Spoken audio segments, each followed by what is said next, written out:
Buenas noches. ¿Qué seudónimo quieres que utilicemos al principio de la conversación? Mary.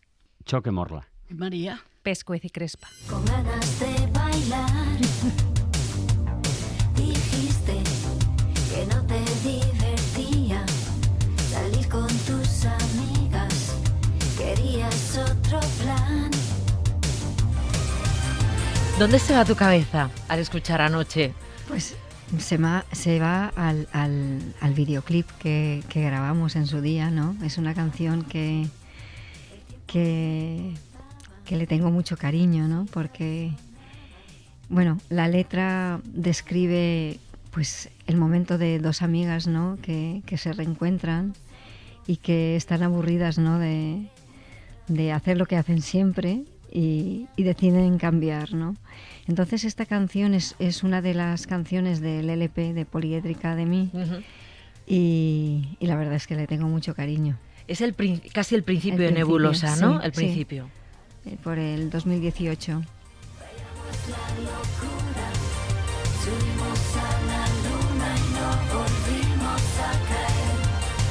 O sea, ni se os pasaba por la cabeza que un día iríais a Eurovisión. Nada. Ni se os pasaba por la yo, cabeza. No. Yo soy muy aventurera, ¿no? Y me gustan los retos. Y la verdad es que cuando me presenté al Benidorm Fest, para nada pensaba que nos iban a coger. Bueno, primero voy a preguntar por qué Mary Bass, la mitad de Nebulosa, se ha puesto Mary de seudónimo. Pues a ver, en la época que yo vengo a vivir a Madrid, el hermano de mi padre vivía aquí y su pareja era un pintor valenciano llamado Amadeo Roca. Bueno, concretamente era de Manises y vivía aquí, estaba afincado aquí en Madrid. Sí. Y tenía mucha relación con él y él siempre me decía, es que me encanta Mary, me encanta ese nombre. Y claro, yo le tenía mucho cariño y desde entonces pues eso, me llaman Mary. Ay, qué bonito. ¿Y este pintor sigue vivo? No. O sea, no vio. Luego no vio a su Mary nunca, pero me tenía mucha éxito. Pasión. Ah. De verdad. Además era un señor que me encantaba hablar con él porque a mí me gusta mucho estar con la gente mayor porque siempre aprendes mucho de ellos. Y él tenía mucha historia que contar porque su trayectoria de Valencia, si no recuerdo mal, había pasado a París. Y de hecho allí le habían otorgado varios premios, o sea, era una maravilla de señor. Yo esta entrevista podía haberla solicitado hace un año, justo con toda la vorágine de Eurovisión, pero prefería que vinieras ahora, que dejáramos pasar el tiempo y que con perspectiva lo viéramos todo, ¿no? Porque me interesa esa reflexión después del paso del tiempo.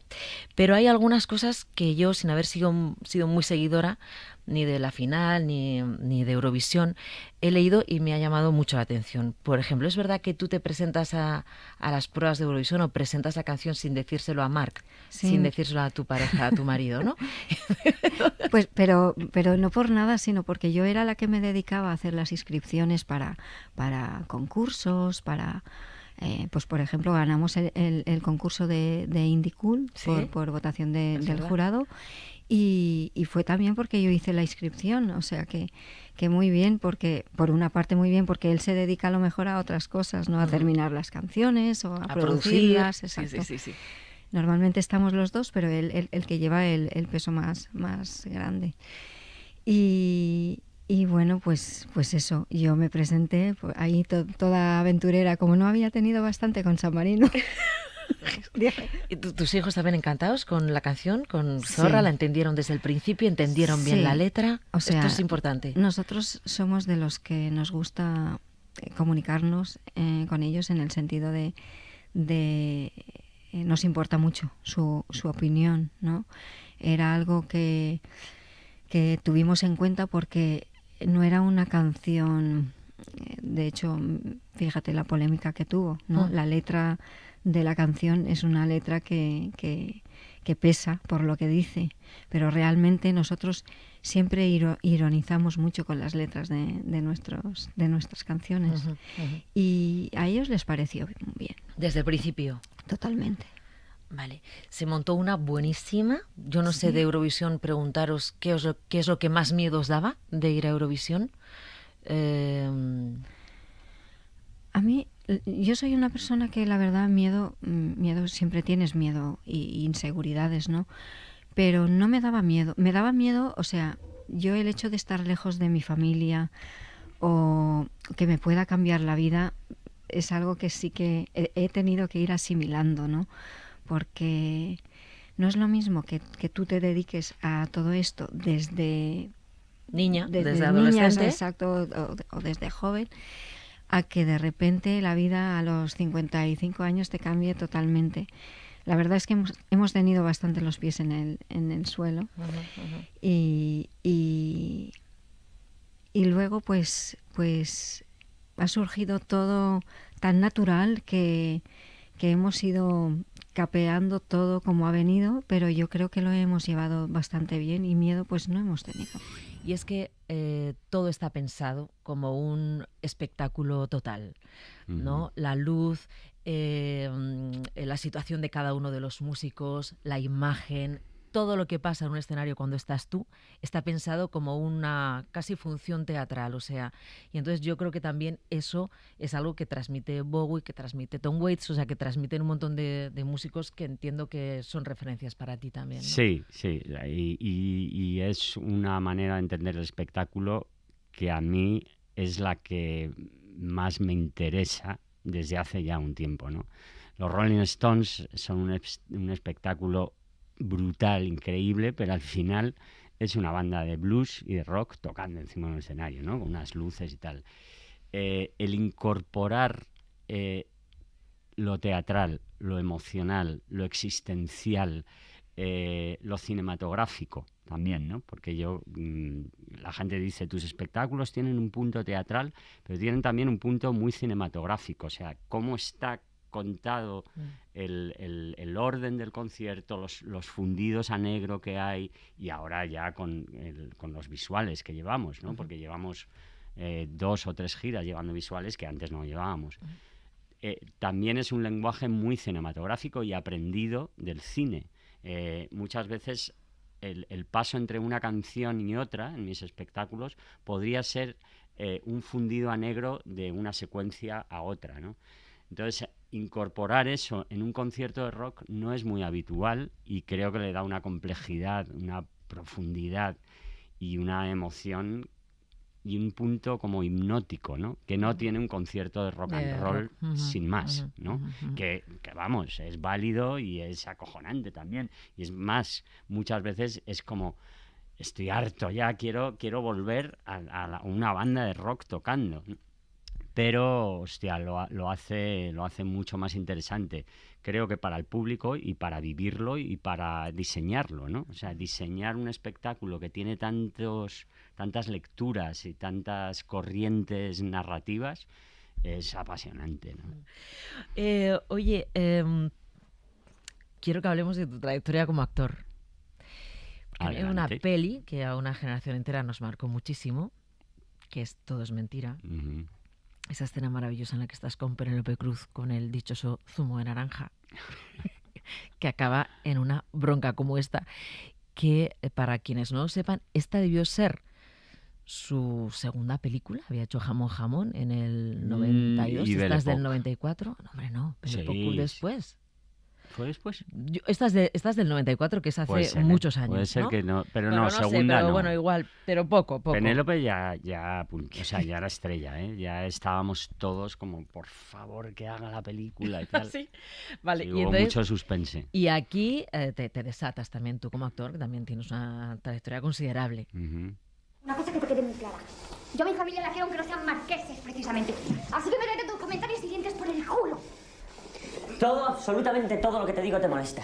Todo. Ya está bien, Lucía, ya está bien. ¿Qué recuerdo tienes de Todo es mentira? Maravilloso por todas partes, vamos, el rodaje, trabajar con Penélope, con el resto de actores, Jordi Moyà, Gustavo Salmerón. Aparte Ray Loriga, Cristina Ray Loriga, Ariadna. Bueno, Ray hace un cameo, ¿no? Así, sí. Pero en realidad Jordi Moyà hacía de Ray Loriga.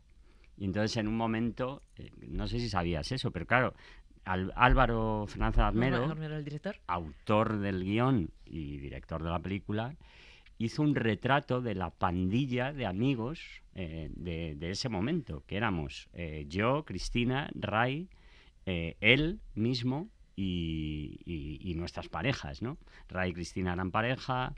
El personaje que hace Gustavo Salmerón soy yo, en realidad. Y el personaje que hacía Irene Bau era Coloma Fernández Armero, que era la hermana de Álvaro, que era mi pareja. O sea, que somos como ese grupo de amigos retratado bajo el ojo cabrón e irónico de Álvaro, ¿no?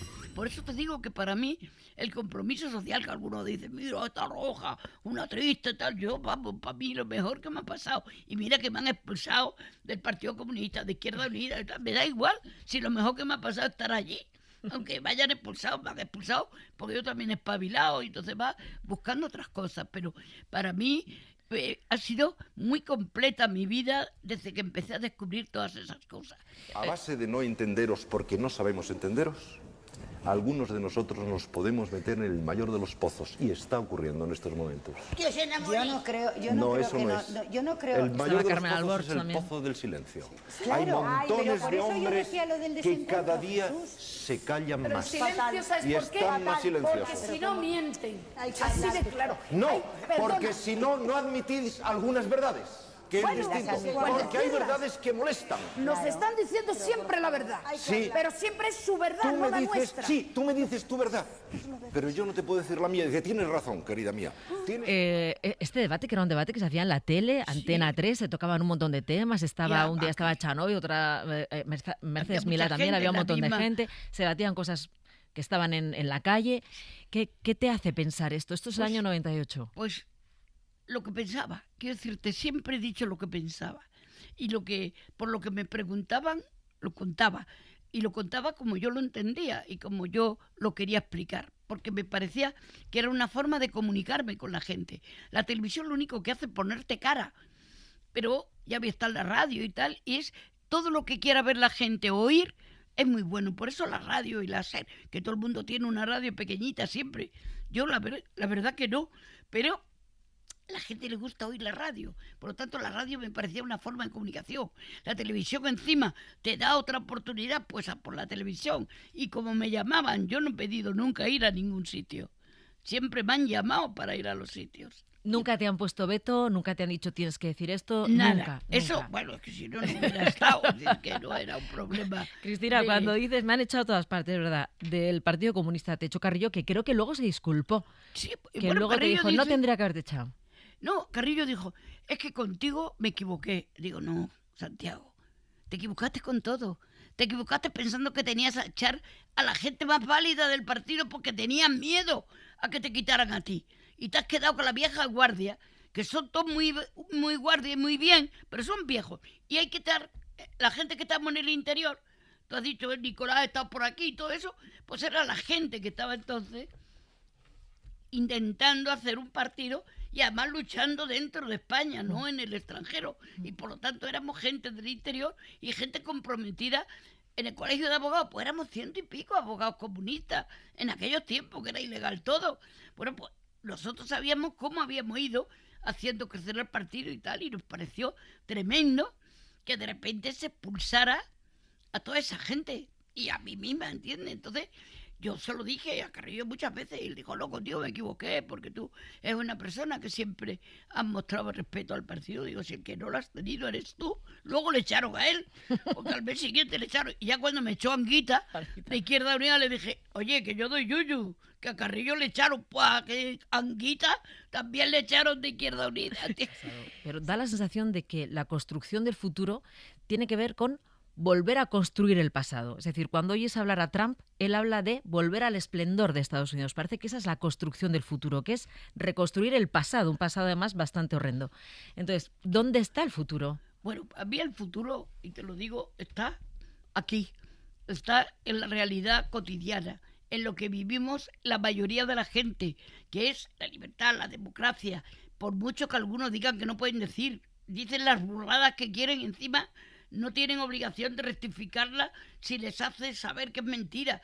Todo eso es un nuevo reconducir el pasado. El pasado era un pasado sin libertad, un pasado con cárceles, con gente llena de prisioneros políticos. Eso era el pasado.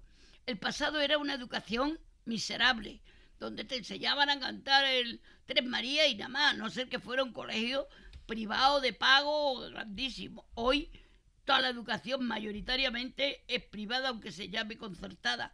Entonces la pública está degenerada. Por lo tanto, y antes no existía ni esa pública, ¿entiendes? Estaban las gratuitas, en mi colegio estaban las gratuitas, que entraban por otra puerta.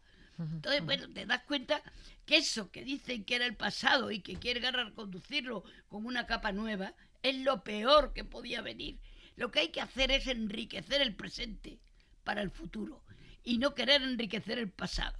Y ahora resulta que nos quieren decir que Franco era muy bueno, que hacía muchos pantanos, le daba igual que tirar 7 pueblos y meterlos llenos de agua, da igual. Él podía hacer lo que le diera la gana, porque para eso era Franco.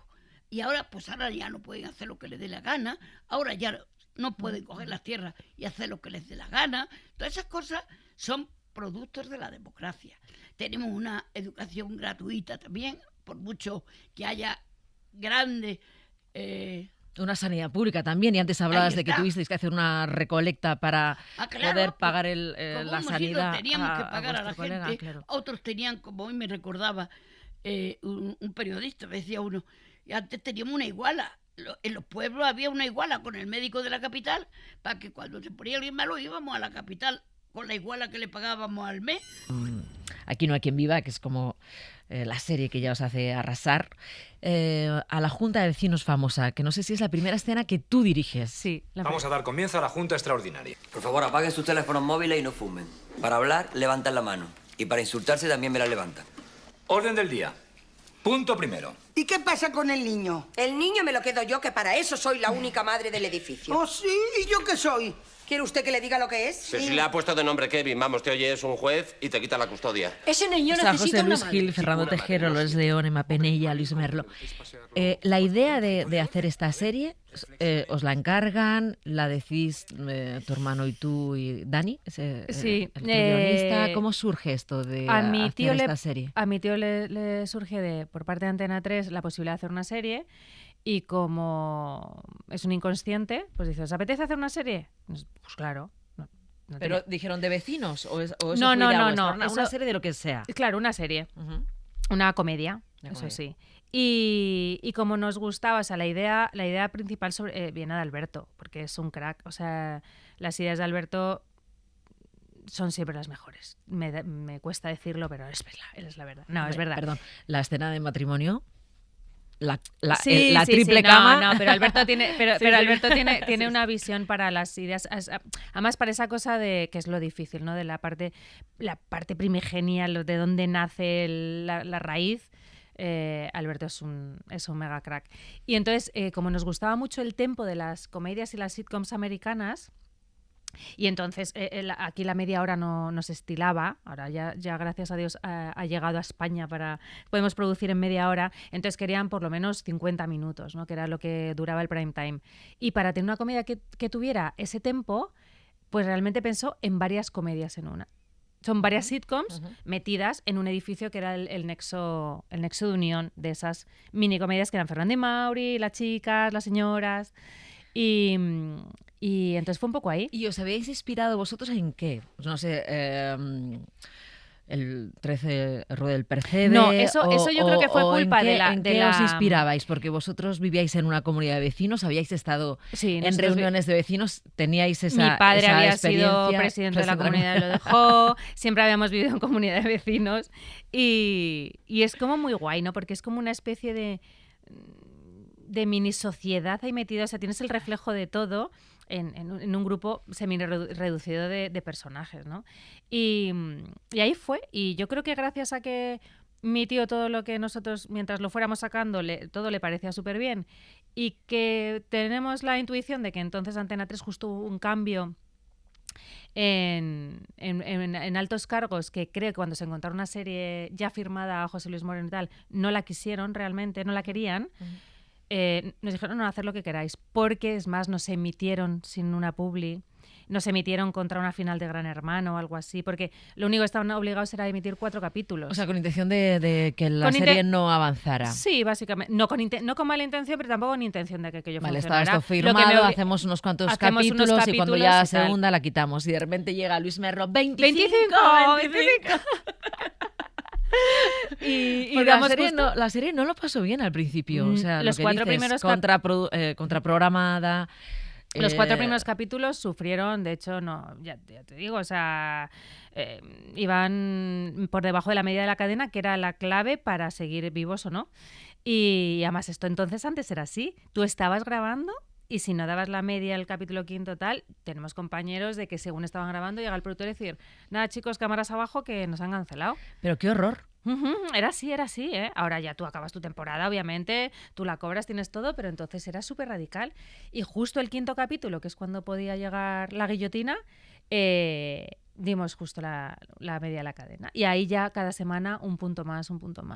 Pero es curioso, en esto que me dices, estar trabajando, pensando que igual los actores que estás dirigiendo la semana que viene no tienen trabajo, yo creo que esto tiene que producir también bastante ansiedad y responsabilidad. A ver, entonces ya bastante tenía yo con llegar al plató e intentar sacar todo el material como para estar pensando luego en el trabajo de nadie. O sea, todavía ahí se me quedaba muy grande el plató. No había hecho nunca nada de ficción, no lo habíamos hecho en el programa de mi tío con los decorados, con las ruedas vistas en directo, o sea, no tenía nada que ver. Entonces, yo tuve muchísima ansiedad. Llegaba a mi casa y tenía ataques de ansiedad.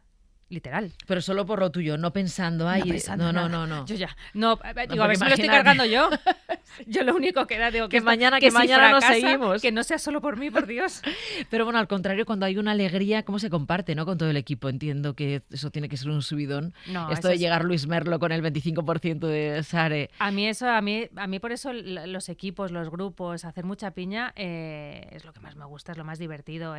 Trabajar con Alberto, estar tanto en contacto con él, luego es un equipo de actores. A mí me gusta generar muy buen rollo en el set, con todo el equipo técnico, porque cuando va bien es mucho mejor y cuando va mal no es tan mal, ¿no? Y allí eso fue increíble, es un subidón. Y luego ya cuando llegaban del día después de la emisión las audiencias y el minuto de oro y no sé qué, pues era muy brutal.